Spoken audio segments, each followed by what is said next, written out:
मूल नाम था विष्णुदास हरियाणी, जो त्रिभुवन दादा के छोटे बंधु, सबसे छोटे बंधु। त्रिभुवन दादा सबसे बड़े, उससे छोटे जादवदास बापू, जो भिखाराम काका के पिता थे। जादवदास दादा को मैंने देखा, इससे मैंने सब पाया है। वैसे जादवदास दादा के पास भी मैं बहुत बैठा, बड़ा विनम्र मूर्ति थी जादवदास बापू, बहुत। राम जी मंदिर की स्वयं पूजा करते, आरती है।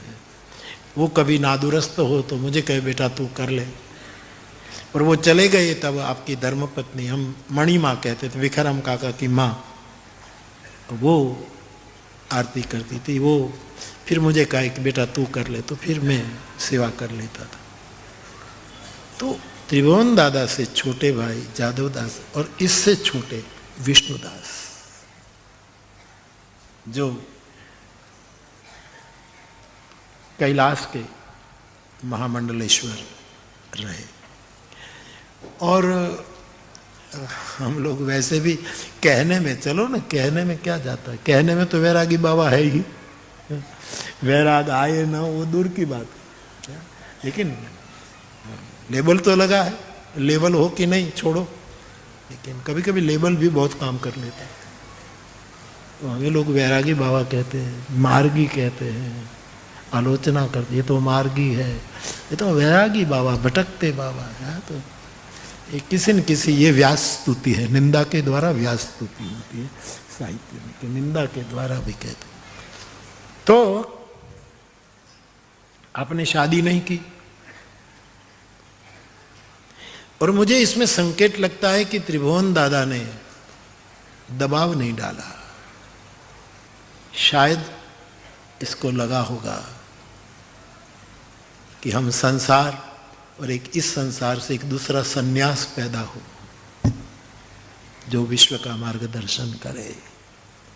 और जब विष्णुदेवा दादा ने कहा कि मैं घर छोड़ना चाहता हूँ, अभ्यास करने जाना चाहता हूँ, तो सबसे ज्यादा पीड़ा हुई थी अमृत माँ को।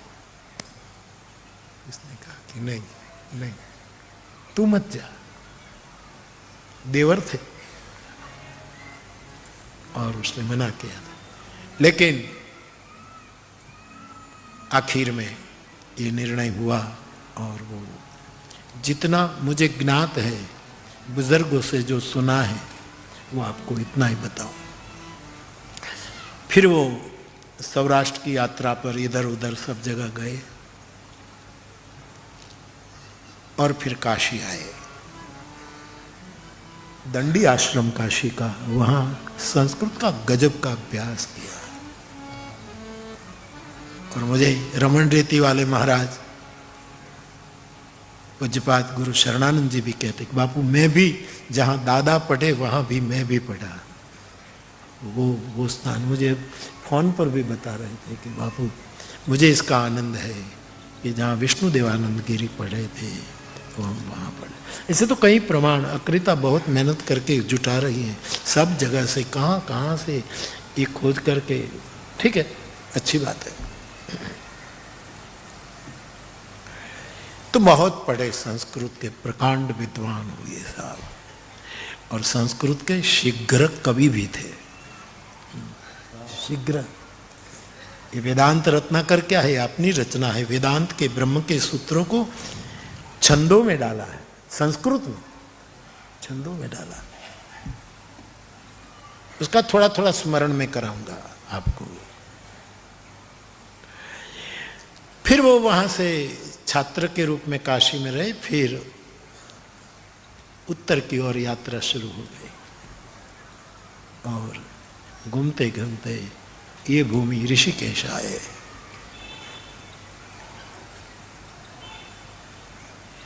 क्या करना है, कहाँ जाना है, कुछ निश्चय नहीं।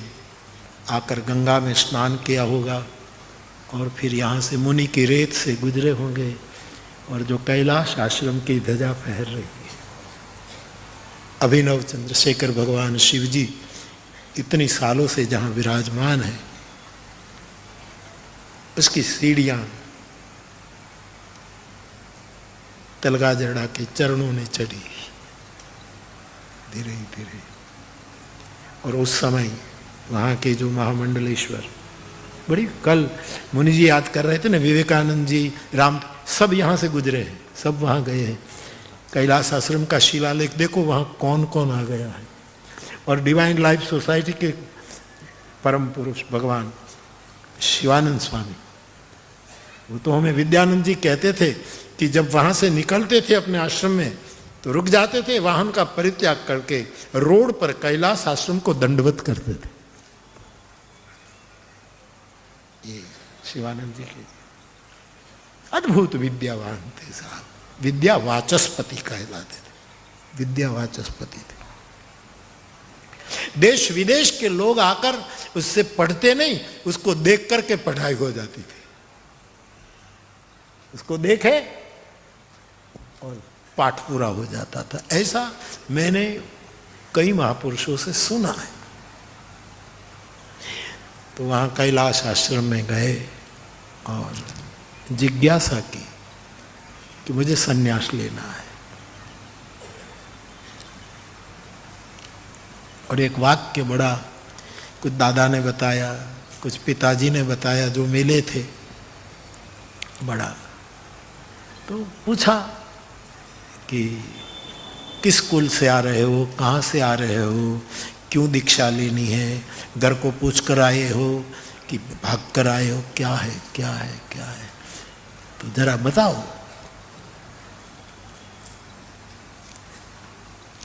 जवाब बड़ा प्यारा था। मेरी दृष्टि में वहीं इस जवाब में संन्यास छिपा था। उसने, राजेश भाई इतना कहा, मैं सबको भूल कर आया हूं, मुझे खबर नहीं है। वहां संन्यास का जन्म हो गया है।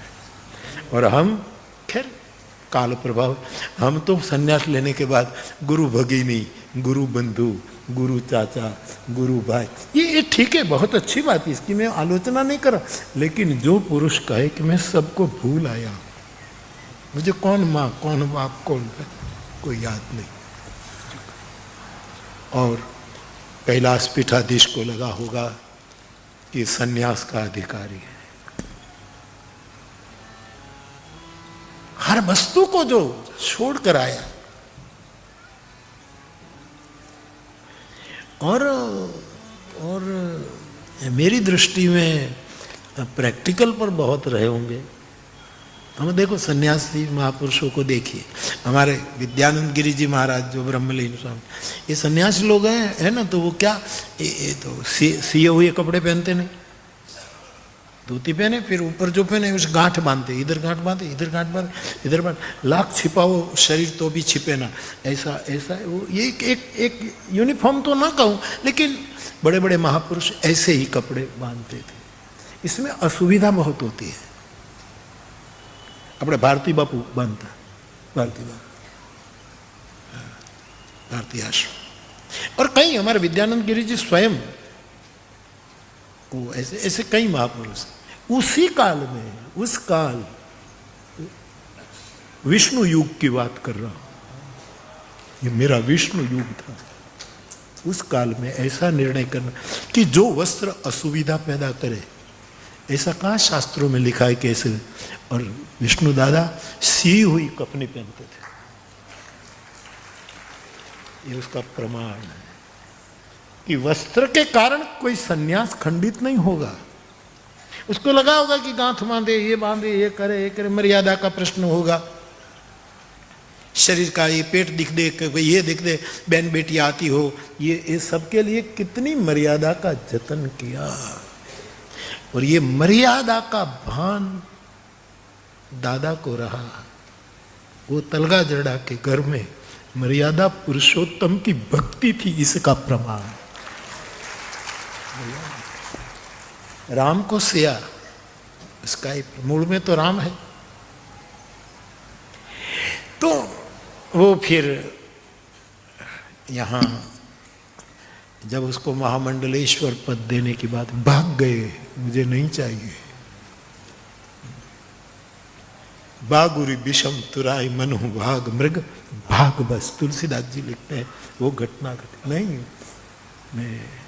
मैं बंधना नहीं चाहता मंडलेश्वरी, मैं गंगा में कूद पड़ूंगा। गुरुजन यदि दबाव डालेगा तो मैं गंगा में कूद पड़ूंगा, मुझे बांधो मत। तो निकल भी गए थे कर, फिर गुरुजनों के आदेश से उसने एक पद स्वीकार कर लिया, लेकिन पद का भार नहीं लगा। ये पदभार वाली जो बात है। और विराग क्यों मैं कहता हूं कि हम तो इस विराग को नहीं कर पाएंगे, लेकिन मुझे इस धारा का क्यों इतना गौरव है। जब तक आप रहे कैलाश पीठ पर, तब तक आश्रम का विकास नहीं होने दिया। विकास नहीं, विश्राम स्वरूप जो महादेव है, महिम्न स्तोत्र गाओ, वेद विद्या पढ़ो, स्वाध्याय करो, अध्ययन करो। मैं मंडलेश्वर ईंट और सीमेंट, ये उनके शब्द है, सीमेंट और ईंटों के ट्रक गिनने के लिए नहीं हुआ हूं कि इतना सीमेंट आ गया, इतना लोहा आ गया, ये काम मजदूर आ गए, मैं इसीलिए नहीं हुआ हूं। ये विश्राम स्वरूप महादेव को भजो।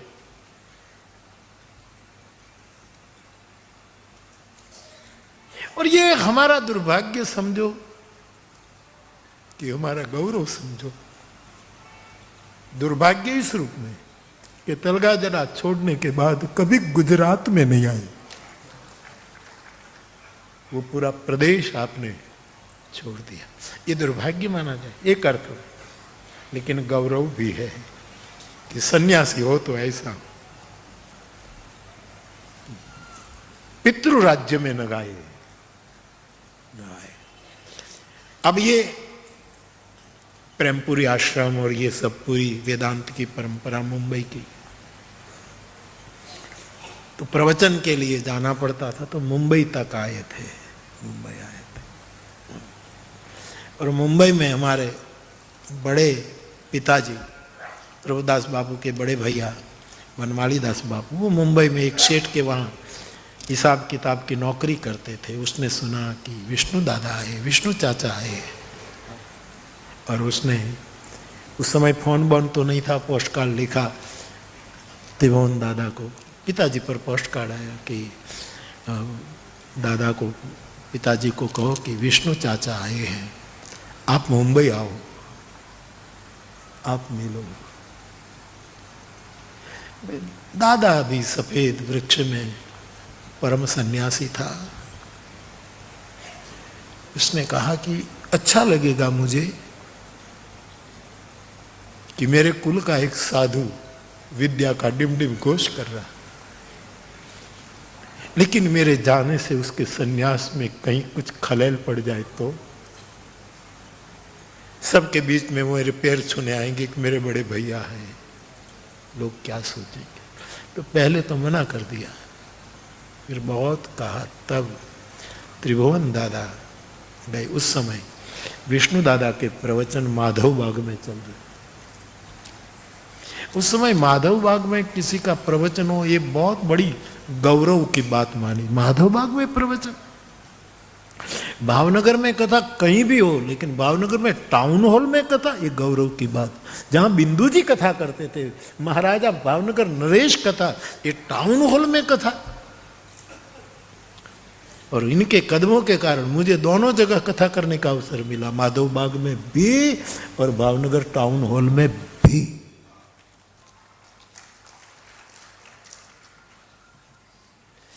तो दादा गए, जहां आप ठहरे थे वहां मिले। दादा बताते थे कि वो कुछ नहीं बोला, मैं भी कुछ नहीं बोला, कोई वार्तालाप ही नहीं हुआ साहब, तो ऐसे बैठे रहे। हाँ, इनकी आंखों के कोने भीग गए थे, और उसको पता नहीं कि अमृत भाभी अब है कि नहीं। उसकी भाभी अमृत माँ, उसको पता भी नहीं था। तो दादा मुझे कहे, कुछ न बोले, आध घंटे में बैठे, आंख में आंसू आ गई उसको, मेरी आंख में भी आंसू आ गए। मैं खड़ा हो गया। तब उसने पूछा कि मेरी माता स्वरूप अमृतमा कैसी? बस उसके बाद कोई संवाद नहीं। कुछ दिन रहे, दादा तलगाजड़ आ गए। फिर तो वर्षों बीत गए और महामंडलेश्वर पद आपने छोड़ दिया, क्योंकि ट्रस्टी कहते थे विकास करो, विकास करो, ये करो। दादा ने कहा भाई मैंने ब्रह्म विद्या का ठेका लिया था, वो मैंने पूरा किया, मेरा काम ये नहीं है, अब आप ये संभालो। और ये कुछ विद्यानंद गिरी जी ने भी मुझे ये सब बातें बताई थी। छोड़ करके फिर वो कैलाश आश्रम का वो कमरा, जहाँ कैलाश आश्रम के सद्भाव के कारण मुझे कुटिया बनाने को मिला, वहाँ दादाजी रहते थे। और अब मैं कभी आता हूं तो वहां निवास करता हूं। लेकिन उम्र होते ही उसको तो ऊपर ही जाना था ना, नीचे तो आना ही नहीं था। और सभी सन्यासियों को कहा कि अब मैं उत्तर काशी जाना चाहता हूं, जिधर से गंगा आ रही है मुझे वो आरोहण करना है, आरोहण करना। मैं उत्तर काशी चला जाऊं, क्योंकि दादा के राजस्थानी कितने सेवक, पंजाब के कितने गुरु चातुर्मास करने जाते थे। मैं बहुत चमत्कार में न मानूं, ये ऐसी बातों जो हुई है सही में, लेकिन मैं अवॉइड कर रहा हूं क्योंकि आप गलत अर्थ लोगे। राजस्थान के अकाल में दादाजी के कहने पर एक यज्ञ किया गया, फलोदी, और प्रमाण है कि गई बहोर कुछ घटना घटी। खैर छोड़ो, तो बात आप उत्तर काशी गए और वहां एक कमरे में, वहां भी जहां दादा रहते वहां मेरी कुटिया बन गई। जहां दादा रहते उत्तर काशी की कुटिया भी अपनी, जो अब रमा भैया वाली कुटिया तो बिलग हो गई, लेकिन वो कमरा जो खास बनाया गया था जहां मैं ठहरता था। फिर तो मैं जाता नहीं, तो ये कमरा कहीं किसी को भी दे देते हैं, कोई ऐसा आदमी आए तो फिर तो ठीक है, ये सार्वजनिक हो गया। तो वहां वो कोई जिज्ञासु आए और कोई ब्रह्म विद्या की बात पूछे तो बताते थे। बाकी मौन और हरिस्मरण। महिमन स्तोत्र हमारे कैलाश परंपरा में गाया जाता है, तो इसमें हाजिरी दें और आरती हो जाए उत्तर काशी में, तब वो परिक्रमा करते थे। एक बार ऐसा हुआ कि जैसे गांवों में, हमारे गुजरात में गांव में से यात्रा की बसें निकलती उस समय में, तो गांव के लोग उसमें खाना पीना, दर्शक, ये सब इसमें आ जाता, ये पुरानी बातें। और कोई यात्रा की बस निकाले तो उसमें क्या होता था कि गांव का एक ब्राह्मण और एक साधु को मफत ले जाते। तो ये यात्रा बस बद्रीनाथ, उत्तरकाशी, ऋषिकेश, हरिद्वार के लिए तलगाजड़ा से निकली। तो प्रभुदास बापू को, हमारे पास तो कहाँ यात्रा के पैसे भरे, तो ये लोगों का नियम ऐसा कि एक साधु ब्राह्मण को मुफ्त में ले जाओ, सीट ना हो तो ड्राइवर वाली कैबिन में बिठा देना, ऐसा करते थे। तो पिताजी को कहा गया, पिताजी भी, उसने कहा कि मैं क्यों दादा को डिस्टर्ब करूं, लेकिन मन में तो होगा।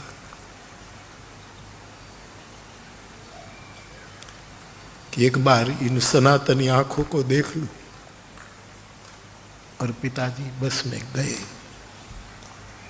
सब यात्रा करते करते करते वहां गए। फिर जितने दिन रुके कैलाश आश्रम उतरे, तो पिताजी बताते थे कि दादा जब परिक्रमा करे तब मेरा कंधा पकड़कर परिक्रमा कर, पूरी परिक्रमा। पिताजी के कंधे पर हाथ रखकर। और पिता का जवाब सुनिए। मैं मेरे कुल की बातें नहीं कर रहा हूं, मूल की बात कर रहा हूं। प्रणव जवाब सुन। जब आए, और दादा के इतने संपन्न शिष्य लोग दादा के बोल पर कुछ भी कर सकते। दादा ने ये भी नहीं पूछा कि कुछ है, संकेत करते तो कितने देने वाले। और प्रभुदास बापू ने मांगा नहीं। बस निकल आए। तो फिर ये तो मेरी, जब लौटे तो पूछा, स्वाभाविक। माँ तो न पूछे, हम छोटे थे तो हमने ऐसे पूछा कि दादा ने कुछ कहा। मैं छिपाऊंगा नहीं, थोड़ा मन में अपेक्षा भी रही कि कुछ दादा ने दिया हो तो ये जो पढ़ाई बढ़ाई के काम में लगे। प्रभुदास बापू का जवाब सुनो। उसने कहा, बेटा कंधा लेकर आया हो, और कुछ नहीं, बस इस कंधे को छू लो जहां एक परम सन्यासी का हाथ लगा है। यही हमारी संप्रदा है, यही धैर्य कंधा, धैर्य कंधा, धैर्य कंधा। फिर तो हम तो दर्शन नहीं कर पाए। एक बार एक आधा पोस्ट कार्ड आया, आधा पोस्ट कार्ड अशुभ नहीं, हमारे लिए परम शुभ था। सौराष्ट्र में आधा पोस्ट कार्ड लिखो तो पढ़े बिना लोग रोने लगते हैं, कुक मर गया। उसमें इतना ही लिखा था कि रामचरितमानस तो अपने कुल में मूल ग्रंथ है, लेकिन बच्चों को भगवत गीता का पाठ भी कराइएगा, और लोक और श्लोक में जुगपद निर्वाह करना। और फिर वो त्रिभुवन दादा अपने उसमें रखते थे, रामायण में ये पोस्ट कार्ड रखते थे। तो ये फिर तो जब आखिर में फिर जब तबीयत हुई तो फिर यहाँ। और आपका संग वैसे संन्यास जगत में ऐसा ही होता है कि मेरी जल समाधि कर देना, अग्नि संस्कार में। हमारे जिस साधु के कुल में मैं हूँ, हमारी भी आज भी अग्नि संस्कार नहीं होता। भूमि में गड्ढा बना करके बिठा देते हैं और माटी से नमक और माटी डाल करके अंदर वो समाधि दे देते हैं। तो दादा ने, कई सन्यासी लोग जल समाधि ही लेते थे, क्योंकि सन्यासी को अग्नि और स्त्री को स्पर्श करने की एक पारंपरिक जो महिमा है इसमें है। सन्यासी निरग्नि होना चाहिए, उसको अग्नि। ये तो शंकराचार्य भगवान ने क्रांति की कि माँ का अग्नि संस्कार किया। कोक तो निकलता है साहब, माँ को वचन दिया था, और सन्यासी वरना तो नहीं छू सकते। तो फिर वो ये घटना घटी कि उसको यहाँ की गंगा में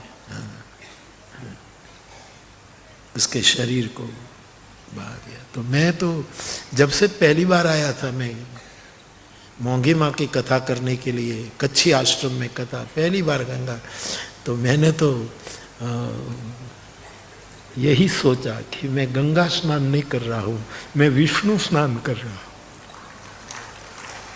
क्योंकि नख निर्गता मुनि वंदिता त्रैलोक पावन सुरसरी, जिस विष्णु के पदनख से गंगा निकली है, उस गंगा। तो कुछ उसका ऊपर का परिचय जो मेरी जानकारी में है, बाकी तो उनकी विद्या की बातें मैं आपको थोड़ा, जो आप सबने पूछा है तो थोड़ा मैं वो किया।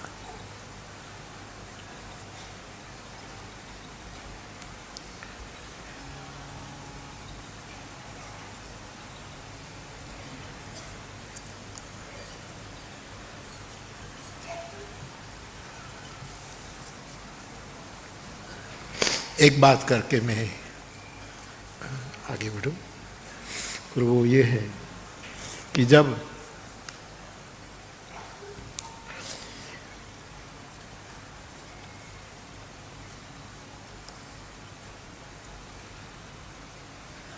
गंगा के प्रवाह में आपके शरीर को आपकी इच्छा अनुसार, संन्यास परंपरा के अनुसार जब